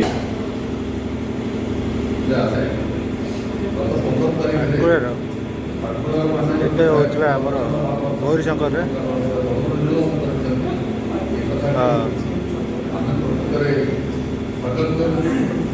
ସ୍ୱାଗତ କରୁଛୁ ନିର୍ବାଚନ ହୋଇଗଲା ନିର୍ବାଚନ ପରେ ଆଜି ପର୍ଯ୍ୟନ୍ତ ଯାଇଗଲା ନାହିଁ କର୍ମକର୍ତ୍ତା ମଧ୍ୟ ନିଯୁକ୍ତି ଦେଲେ ନାହିଁ ଗରଦପୁର ବ୍ଲକର ସଭାପତି କେହି ନାହାନ୍ତି ତାଙ୍କୁ ମଧ୍ୟ ସେ କାହାକୁ ମନୋନୀତ କଲେ ନାହିଁ କୌଣସି କାର୍ଯ୍ୟକ୍ରମରେ ବିଧାୟକ ଯେଉଁ ଦଳରେ ଦଳୀୟ କାର୍ଯ୍ୟ ଆପଣମାନେ ସମସ୍ତେ ଜାଣିଛନ୍ତି ବିଜେଡିର ଆଜି ଏଇଟା କିଛି ଅପ୍ରତ୍ୟାଶିତ କଥା ନୁହଁ ଯେ 15 ତାରିଖ ଦିନେ ମାନଙ୍କର ପୂର୍ବତନ ମୁଖ୍ୟମନ୍ତ୍ରୀ ବିଜୁ ଜନତା ଦଳର ଅଧ୍ୟକ୍ଷ ନବୀନ ପଟ୍ଟନାୟକ ଯେତେବେଳେ ତାଙ୍କର ବିଧାୟକ ଅରବିନ୍ଦ ମହାପାତ୍ର ଚମ୍ପୁଆର ବିଧାୟକ ସୁନା ମହାପାତ୍ର ଆଜି ସବୁ ଜାଗାରେ ପ୍ରତିକ୍ରିୟାଶୀଳ ହେଇକି ସମସ୍ତେ କହୁଛନ୍ତି ଯେ ଯାହା ଅଭିଯୋଗ କଲେ ତାହା ଅତି ସୁନ୍ଦର କଥା କରିଛନ୍ତି ତେଣୁ ଏହି କାର୍ଯ୍ୟକ୍ରମକୁ ଆମେ ସ୍ୱାଗତ କରୁଛୁ ତେଣୁ ନିଶ୍ଚିତ ଭାବରେ ସାମ୍ବାଦିକ ବନ୍ଧୁମାନେ ତାକୁ ମୂଲ୍ୟାଙ୍କନ କରୁଥିବେ ଯେ ଏହି କାର୍ଯ୍ୟ ନିଶ୍ଚିତ ଭାବରେ ଏକ ସ୍ୱାଗତଯୋଗ୍ୟ କାର୍ଯ୍ୟକ୍ରମ ସମସ୍ତଙ୍କୁ ଧନ୍ୟବାଦ ଏହି କାର୍ଯ୍ୟକ୍ରମରେ ଆପଣମାନେ ଆପଣଙ୍କର ଯେ ଭାଇସ୍ ଚେୟାରମ୍ୟାନ୍ ଦେବାଶିଷ ଆଚାର୍ଯ୍ୟ ଅଛନ୍ତି ତେରାଶୀ ବ୍ଲକର ଭାଇସ୍ ଚେୟାରମ୍ୟାନ୍ ଦେବାଶିଷ ଆଚାର୍ଯ୍ୟ ଅଛନ୍ତି ସମସ୍ତେ ଆସି ଗୁଣବତ୍ତାର ନିର୍ଣ୍ଣୟ କରୁଛୁ ଏବଂ ଆଶା ରଖୁଛୁ ଅଭିଯୋଗ ଯାହା କଲେ ଯାହା ନିର୍ଦ୍ଦେଶ ଦେବେ ତାହା ଆମେ ବିଧାୟକ କ'ଣ କ'ଣ ଦଳ ପ୍ରତି ଉଦାହରଣ କାର୍ଯ୍ୟ କରିବେ ସେ ବାବଦରେ ଅବଗତ କରାନ୍ତୁ।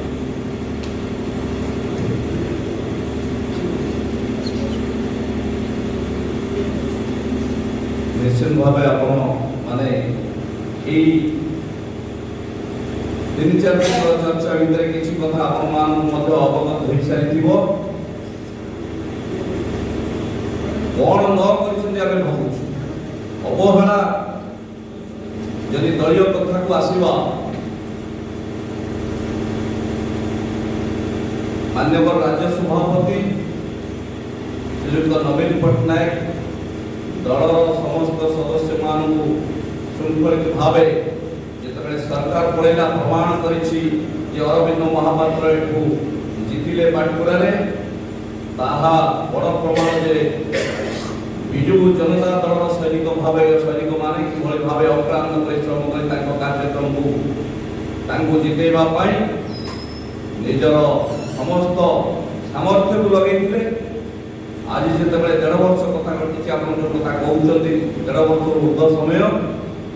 ଯାହା ପ୍ରବନ୍ଧନା କହିଲେ ଅନ୍ୟ ଭାଇ ଭଉଣୀମାନେ ଯେଉଁମାନେ ଜିଲ୍ଲା ପରିଷଦ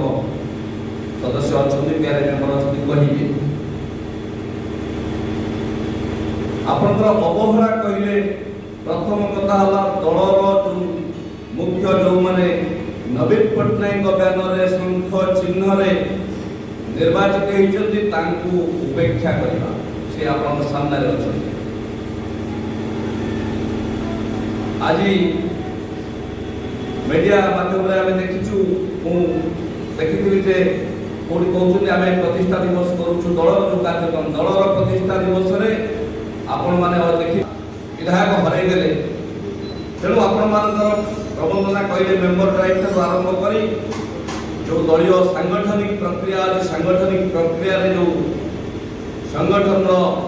मुख्य पंचायत हो ब्लॉक हो जो मुख्य करवा कथा ताकू न करवा एवं प्रत्येक कार्यक्रम को जहाँ सुप्रीमकोर्ट निर्देश राज्य सभापति निर्देश ताको अवमानना करवा दल पाई निश्चित भाव ये निर्वाचन मंडल में क्षति कर जहाँ प्रत्येक कर्मी जो साधारण लोकटे नवीन पट्टनायक को भल पाए सी आज 13 वर्ष भर अनुभव कर जहाँ खूब कम समय अनुभव करने कथा नुह जे यही भाव जो जिन बर्तमान आमर मानव पूर्वतन मुख्यमंत्री जे आम मान मुरबी नवीन पट्टनायक जो निर्देश देते आम दल भितर समस्ते मानि चलते आज जो 15 तारीख अरविंद महापात्र विधायक थे जो पाटपुरा निर्वाचन मंडल निलंबन कले तार मुख्य कारण है आम जो विजय बाबू पुओ हिसाब से आमर मुख्यमंत्री पूर्वतन मुख्यमंत्री जो टिकेट देले आम समस्त ग्रहण करूँ सहित आम समस्त थी इलेक्शन में समस्ते ठीक रूपे ठीक भाव कार्य कर मुख्य कथा जो आम पुराणा लोक थी नुआ लोक आसते से उभय को मिसई दल सांगठनिक उन्नति हम से जदि मिसई चली था समस्त को नहीं चली था आज दलर क्षति पहुँच तेणु मुख्य कारण है विभिन्न प्रकार विभिन्न कारण सब अच्छे आप समस्त जानते ये जिन कौन भी है कौन भी तेणु मानव पूर्वतन मुख्यमंत्री विजु जनता दल आप जानते विगत 24 वर्ष भितर गठनमूलक कार्य को प्रकार करशा को केते आगू बढ़ाई और लोक मान सुविधा असुविधा ग्राउंड लेवल बुझी बर्तमान से जिन किसी है तेणु उपलब्धि कर्मी मान सी आज ये प्रकार निष्पत्ति नहीं से निष्पत्ति को आम समस्त विजु जनता दल अच्छु समस्त से निष्पत्ति को मानि नहीं मानव पूर्वतन मुख्यमंत्री निर्देश को मानि नहीं दल अच्छु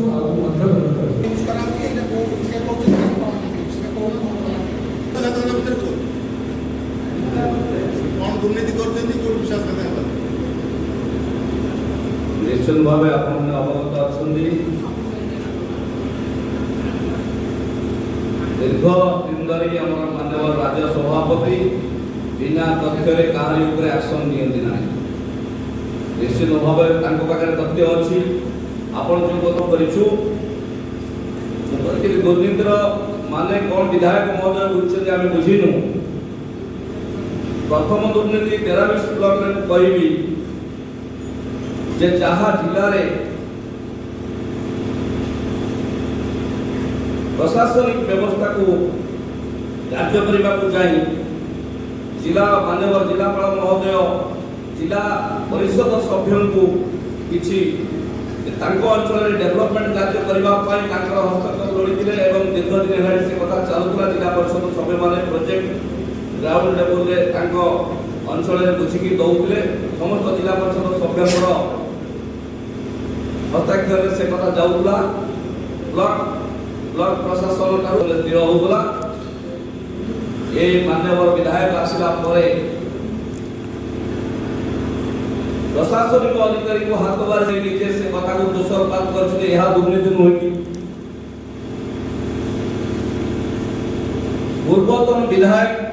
जो प्रकल्प गुड़िक देते साधारण काम करने साधारण लोक हित पूर्वतन विधायक सहित ना पूर्वतन विधायक जो लोक मान को जो संगठन को गुरुत्व दे जो मान परामर्श से कार्य को करते तार समस्त पार्टी विधायक पार्टी ठार आरंभ कर अन्य जो सरकारी पार्टी समस्त पार्टी को से भाव निज अख्तियार को नवाई यथेष्ट चेष्टा कर कार्यक्रम कर सरपंच अच्छा आपणकर उच्च जगह काम हो जबरदस्ती आम काम करवा कथा माननीय विधायक चाहूँ बापा चाहूँ यह दुर्नीति नुहे कि तेणु दुर्नीतिर गोटे संज्ञा ताकू से छोटेकरी मते बुझिचंती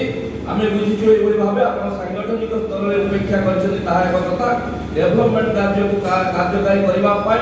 निजर समस्त बल को उपयोग करी असत उपाय जो करछथि तार अनेक उदाहरण अछि दुई तीन उदाहरण म आपण मान देली आउ बंधु माने जो माने अछथि मते कि कोन देबे कथा को भूल बुझिले आर्थिक अनियमितता कथा आपण बतन दुर्नीति तार करप्शन एक उपाय जे मोर पद को मु जदी भूल व्यवहार करी अपव्यवहार करी कोनोसी कथा को अन्य कहा कथा को मारी बसी कले एहा एक करप्शन तेणु आर्थिक अनियमितता कथा जो कहउछन सेटा केम करप्शन हो सेटा को ग्राउंड करप्शन हाईजैक भाबे कोठु हमरा हाईजैक कले बोली नहीं आर्थिक अनियमितता कथा कहउछि जे अर्थटा आपण माने बुझिचंदी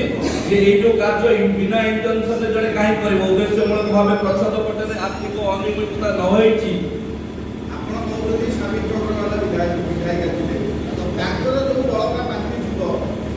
ତାପରେ ଯିଏ ଆସିବ ବିଧାୟକ ଏଟା ଗୋଟେ ବ୍ୟବସ୍ଥା नहीं बड़का पार्टी होगा कथा जोटा प्रशासनिक क्षेत्र में व्यवस्था कर दिया जायछि ताको बंद करि पारे कार्यक्रम होई जे कथा मु बुझी ସବୁ ବିଧାୟକ ଆପଣ 1.5 ବର୍ଷ ପୂର୍ବରୁ ତାକେ ଅଭିଯୋଗ ଆଣି ନଥିଲେ ସସ୍ପେନ୍ସନ୍ ପୂର୍ବରୁ ଏ ବିଷୟରେ ତାକେ ଅଭିଯୋଗ ଆଣି ନଥିଲେ ଭାଇ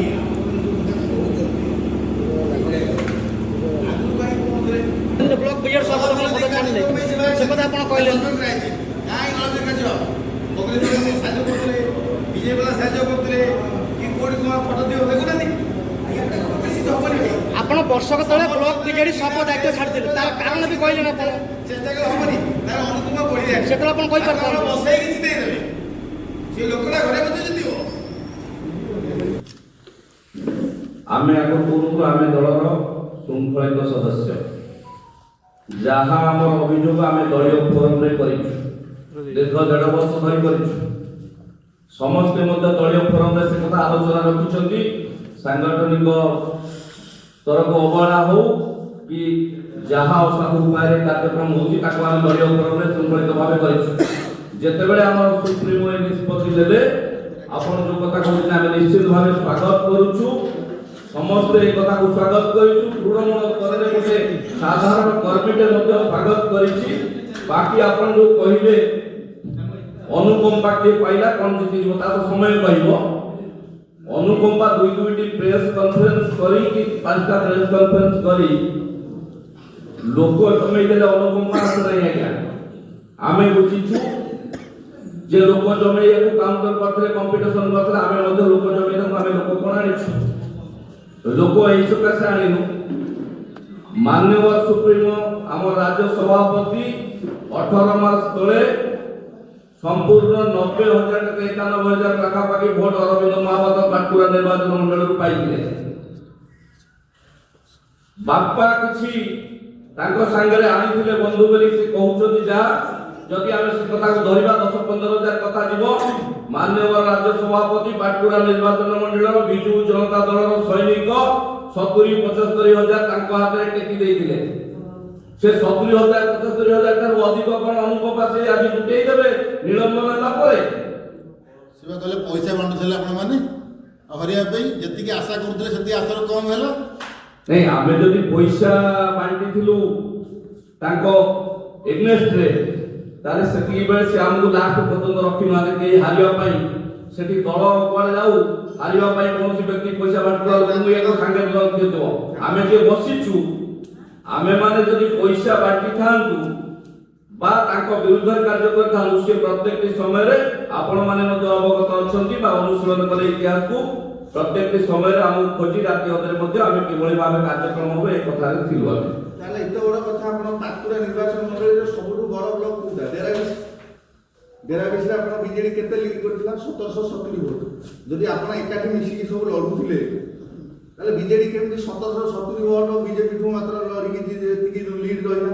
ଯୋଉଠି 15,000 20,000 କି 10,000 ଆପଣଙ୍କର ଆମର ଥିଲା 20,000 ଲିଡ୍ କରିବା କଥା नहीं व्यवधान आपण जदि व्यवधान पढौछथि ଆପଣ କହିଲେ ଯେ ଆମେ ମିଶିକି ଲଢୁଥିଲୁ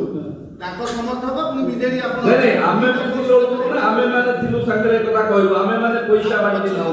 ବିଜୟ ବାବୁଙ୍କର ନିଜସ୍ୱ ସଂଗଠନ ଗୋଟେ ଫୋର୍ସ ଆପଣଙ୍କର ବିଜେଡିର ଗୋଟେ ଫୋର୍ସ ଡବଲ ଫୋର୍ସ ଯେତେବେଳେ ଏକାଠି ହେଇଗଲା ସେତେବେଳେ ବିଜେଡିର ଲିଡ୍ ତ ଡବଲ ହେଇଯିବା ବିଜୟ ମହାପାତ୍ର 1770 ଲିଡ୍ କେମିତି ହେଲା ସେ କାହିଁ ତାଙ୍କ କଥାର କାହିଁ ବଳ ନାହିଁ ଯେ ଆପଣମାନେ ହରେଇବା ପାଇଁ ତାଙ୍କୁ ଚେଷ୍ଟା ବିଜୟ ମହାପାତ୍ରଙ୍କ ସମର୍ଥକ କେତେ ସେ ଯୋଉ ଗେରୁଆକୁ ଛାଡ଼ି ଶଙ୍ଖ ଧରିଥିଲେ ତାହା ମଧ୍ୟ ପ୍ରଶ୍ନବାଚୀ ତାକୁ ବି ଅନୁଶୀଳନ କରିବାର ଅଛି ଯାହା ଆମର ସେତିକି ବେଳେ ସାଂସଦ ପ୍ରାର୍ଥୀଙ୍କ ଯଦି ଆପଣ ବ୍ୟବଧାନ କଥା ଆସିବ ସାଂସଦ ପ୍ରାର୍ଥୀଙ୍କ ବ୍ୟବଧାନକୁ ପଳେଇ ଆସିବ ତାକୁ କ୍ୟାଣ୍ଡିଡେଟ୍ କରାଇଲା ସାଂସଦ ପ୍ରାର୍ଥୀଙ୍କୁ କୋଉ ଭଳି ଭାବେ କାର୍ଯ୍ୟକ୍ରମ କଲେ ଦେବାଶିଷ ବାବୁ ଆପଣ କୋଉ ଦଳରେ ଯଦି କୋଉଠି ବଳ দিয়ে କୁହନ୍ତୁ ଆପଣ ତ ସଦସ୍ୟରେ ନ ଡାକିବା ଜିଲ୍ଲା ପରିଷଦ ସଦସ୍ୟମାନେ ଶଙ୍ଖ ଚିହ୍ନର ନୁହଁ କି ସେ ତ ତାଙ୍କ ବାରରେ ସେମାନେ କରି ଦଳ ତାଙ୍କ ହିସାବ ଡାକ୍ତର ଏଟା ଦଳ ଲୋକ ନାଇଁ ଦଳ ଲୋକଙ୍କୁ କ୍ଷତି କରିବା ପାଇଁ ଦଳ କ୍ଷତି କରିବା ପାଇଁ ତାଙ୍କ ବାପା ଥିଲେ ସଦନରେ ତାଙ୍କୁ ବିଜେଡିକି ଆଣି ଆପଣମାନେ ଟିକେଟ ଦେଲେ ସେ କାହିଁକି ଆପଣମାନଙ୍କ ସହିତ ଧୋକା ଦେବେ ଆପଣମାନେ ଯୋଉ 5 ଜଣ ବସିଛନ୍ତି ସେଇମାନଙ୍କର ଚକ୍ରାନ୍ତ ଭିତରେ ସେ ପଶି ଯାଇନାହାନ୍ତି ତ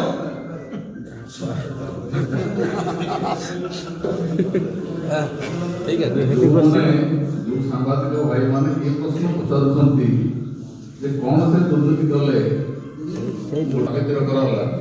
ସେ ବିଜୁ ଜନତା ଦଳ ଥିଲେ ନା ଆଉ କୋଉ ଦଳର ଥିଲେ ନବୀନ ପଟ୍ଟନାୟକ ତାକୁ ବିଜୁ ଜନତା ଦଳର ପ୍ରାର୍ଥୀ ଭାବରେ ନିର୍ବାଚିତ କରାଇଥିଲେ ଟିକେଟ ଦେଇକି 2,70,00,000 ଟଙ୍କାର କାମ ସେ ସାଂସନ କରିଥିଲେ ଏବଂ ବିଭିନ୍ନ ଅନୁଷ୍ଠାନ କରିକି ତାଙ୍କ ମନୋନୀତ ଯେଉଁମାନେ ତାଙ୍କ ସାଙ୍ଗରେ 20 ବର୍ଷ ତଳୁଥିଲେ ସେଇମାନଙ୍କୁ ଦେଇକି ସେ କାମ କରାଇଲେ ଏହା ଏକ ଦୁର୍ନୀତି ନୁହଁ କି ପ୍ରୋଜେକ୍ଟ ସାଂସନ ହେଇଛି ଲୋକଙ୍କର ଆପତ୍ତି ଅଭିଯୋଗକୁ ନେଇ ସେକୁ ପ୍ରୋଜେକ୍ଟ ସାଂସନ କରିଦେଲେ ପୂର୍ବତନ ବିଧାୟକ ତାକୁ ସେ ପୂର୍ବତନ ବିଧାୟକଙ୍କୁ ପଚାରିଲେ ନା ତାଙ୍କର ଯେଉଁମାନେ ଅନୁଚର ଥିଲେ କାହାକୁ ପଚାରିକି କ୍ୟାନସଲ କରେଇଲେ ତେଣୁ ଏହା ଦୁର୍ନୀତି ନୁହଁ କି କେମିତି କହିବେ ଦୁର୍ନୀତି ନୁହଁ କି ତାଙ୍କ ନିଷ୍ପତ୍ତି ରାଜ୍ୟ ସାରା ସମସ୍ତେ ବିଜୁ ଜନତା ଦଳର ଶୃଙ୍ଖଳିତ କର୍ମୀ ହିସାବରେ ଆମେ ସେଟା ଗ୍ରହଣ କରୁ ଗତ 15 କଣ ହେଲା ସାମ୍ବାଦିକ ସମ୍ମିଳନୀ ଅବସରରେ କାହିଁକି ସାମ୍ବାଦିକ ସମ୍ମିଳନୀ ଏବଂ ଚାଲିଛି ଅରବିନ୍ଦଙ୍କ ପ୍ରତି ଏଇ ନେଇ ଆପଣ କ'ଣ କହିବେ ମୁଁ ଯାହା ରାଜ୍ୟ ସଭାପତି ନବୀନ ପଟ୍ଟନାୟକ ନିଷ୍ପତ୍ତି ନେଇଛନ୍ତି ଆମେ ତାଙ୍କୁ ସ୍ୱାଗତ କରୁଛୁ ଯେ ଏଇ ଯେଉଁ ନିଲମ୍ବନକୁ ଆମେ ସ୍ୱାଗତ କରୁଛୁ ବିଭିନ୍ନ ଦୁର୍ନୀତି କଥା ଉଠୁଛି ଏବଂ ତାଙ୍କର ଦଳ ବିରୋଧୀ କଥା ମଧ୍ୟ ଉଠୁଛି ଯେଉଁଟା ଯୁକ୍ତିଯୁକ୍ତ କାହିଁକି ନା ଆପଣ ଅନେକ ରାଜନୀତି ଦେଖିଛନ୍ତି ପ୍ରମୋଦ ରଥ ସେ ଜଣେ ଜାଣିଛନ୍ତି ରାଜନେତା ସେ କେମିତି ଦେଖୁଛନ୍ତି ଏଇ ଯେଉଁ ସଂଜ୍ଞା ଦୁର୍ନୀତିର ସଂଜ୍ଞା ବା ଅବହେଳାର ବିଶ୍ୱାସଘାତକତାର ସଂଜ୍ଞା ଅବହେଳା ଏହା ଆମ ଜାଣିବାରେ ଯେ ଦୀର୍ଘ 24 ବର୍ଷ ଧରି ଯେଉଁମାନେ ଦଳ ସାଙ୍ଗରେ ଥିଲେ ଯେଉଁମାନେ ନବୀନଙ୍କ କଥାରେ ପରିଚାଳିତ ହେଉଥିଲେ ଦଳ କଥାରେ ପରିଚାଳିତ ହେଉଥିଲେ ତାଙ୍କୁ ଅବହେଳା କରି ତାଙ୍କ ଅଗୋଚରରେ ତାଙ୍କୁ ଅବହେଳା କରିଛନ୍ତି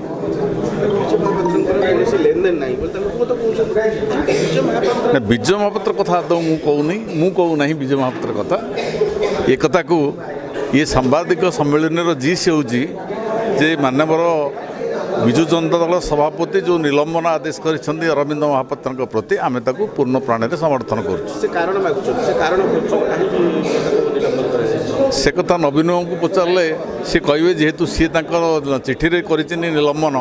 ସେ କଥାକୁ ଆମେ କ୍ଲାରିଫାଏ କରିବାଟା ନାଇଁ ଏ କଥାଟାକୁ ପ୍ରକୃତରେ ଆମେ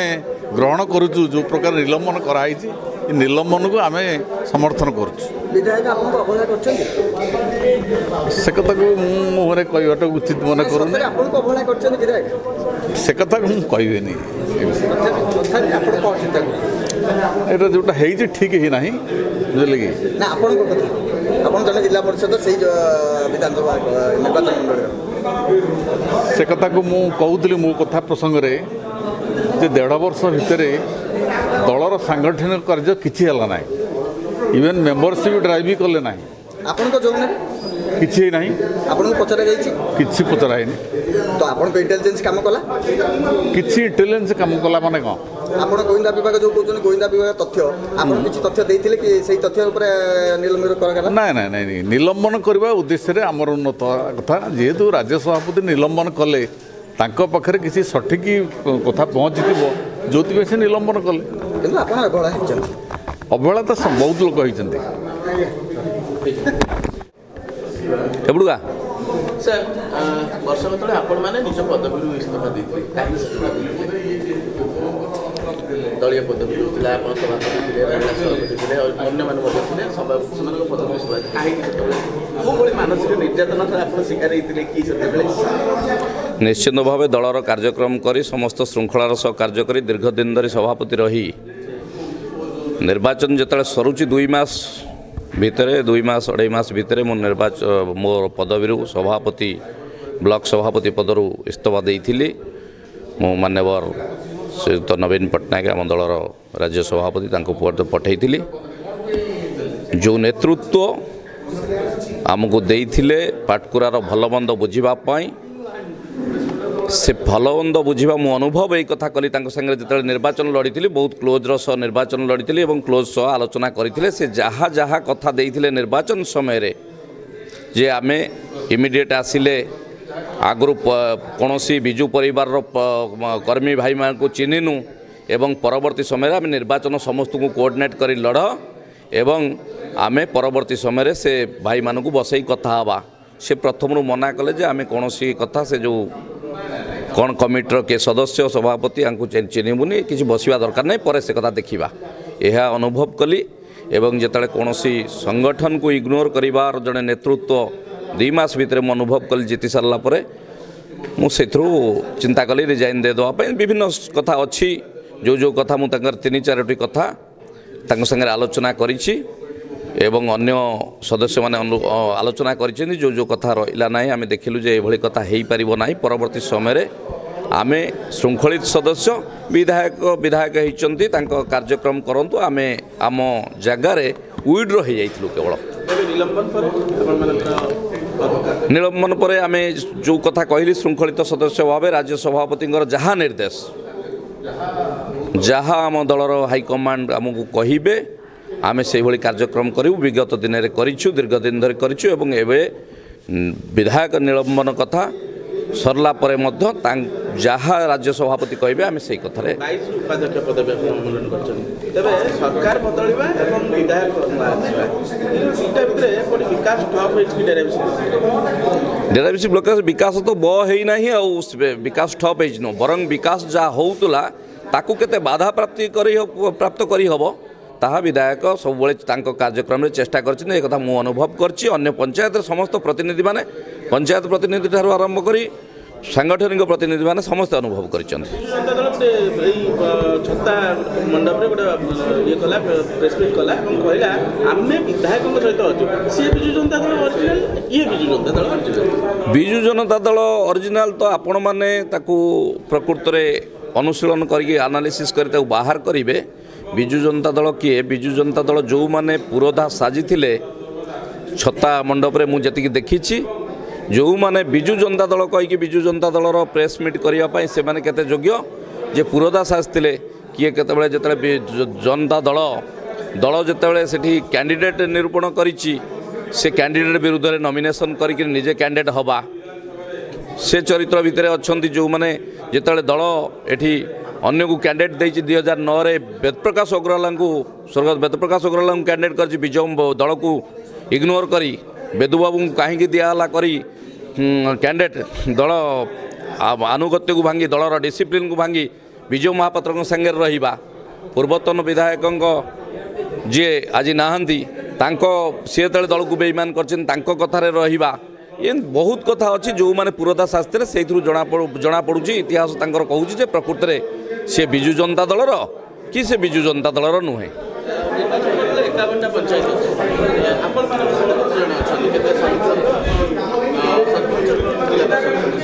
ନାଇଁ 51 କଥା ତ ମୁଁ କହିପାରିବିନି। ଡେରାବିସ୍ ବ୍ଲକ କଥା ଯେତେବେଳେ ମୋତେ ଦଳର ହାଇକମାଣ୍ଡ ଦାୟିତ୍ୱ ଦେଇଥିଲେ ଆମେ ଯେତେବେଳେ କାର୍ଯ୍ୟକ୍ରମ କରୁଛୁ ଦଳର ଯେତେ ଜଣ ଆମର PRI ମେମ୍ବର ସରପଞ୍ଚ ଏବଂ PS ମେମ୍ବର ଅଛନ୍ତି ପ୍ରାୟ ସମସ୍ତଙ୍କୁ ଆମେ କହିଥିଲୁ, ସମସ୍ତେ ମଧ୍ୟ ବିଧାୟକଙ୍କ ସାଙ୍ଗରେ ଓତପ୍ରୋତ ଭାବେ ଜଡ଼ିତ ରହିକି କାର୍ଯ୍ୟ କରୁଥିଲେ। ବର୍ତ୍ତମାନ 3-4 ଦିନ ହେଇଛି ଜମା ନିଲମ୍ବନ, ତେଣୁ ନିଶ୍ଚିତ ଭାବେ ସମସ୍ତେ ଦଳର ବିଗତ ଦିନରେ ସେ କ୍ୟାଣ୍ଡିଡେଟ୍ ଠିକ୍ ଲାଗନ୍ତୁ ଭୁଲ ଲାଗନ୍ତୁ ଦଳର ସୁପ୍ରିମୋଙ୍କ ନିଷ୍ପତ୍ତିକୁ ଗ୍ରହଣ କରି ସମସ୍ତେ ତାଙ୍କ ସାଙ୍ଗରେ କାର୍ଯ୍ୟ କରୁଥିଲେ। ପୁଣି ଆଜି ଦିନରେ ଯେତେବେଳେ ତାଙ୍କର ନିଲମ୍ବନ କଥା ମାନ୍ୟବର ସଭାପତି ବିଚାର କରିଛନ୍ତି, ନିଷ୍ପତ୍ତି ନେଇଛନ୍ତି, ନିଶ୍ଚିତ ଭାବେ ମୁଁ ଭାବୁଛି ସମସ୍ତ ଆମେ ତ ସେ କଥା 3-4 ଦିନ ଭିତରେ କମ୍ ସମୟ ଭିତରେ ସମୀକ୍ଷା କରିନୁ, ପ୍ରାୟ ଅନେକ ଯୋଗାଯୋଗରେ ଅଛନ୍ତି ଯେ ଆମେ ଦଳ ସହିତ ଅଛୁ, ଆମେ କୌଣସି ବ୍ୟକ୍ତି ବିଶେଷ ସହିତ କେବେ ନଥାଉ। ଧନ୍ୟବାଦ।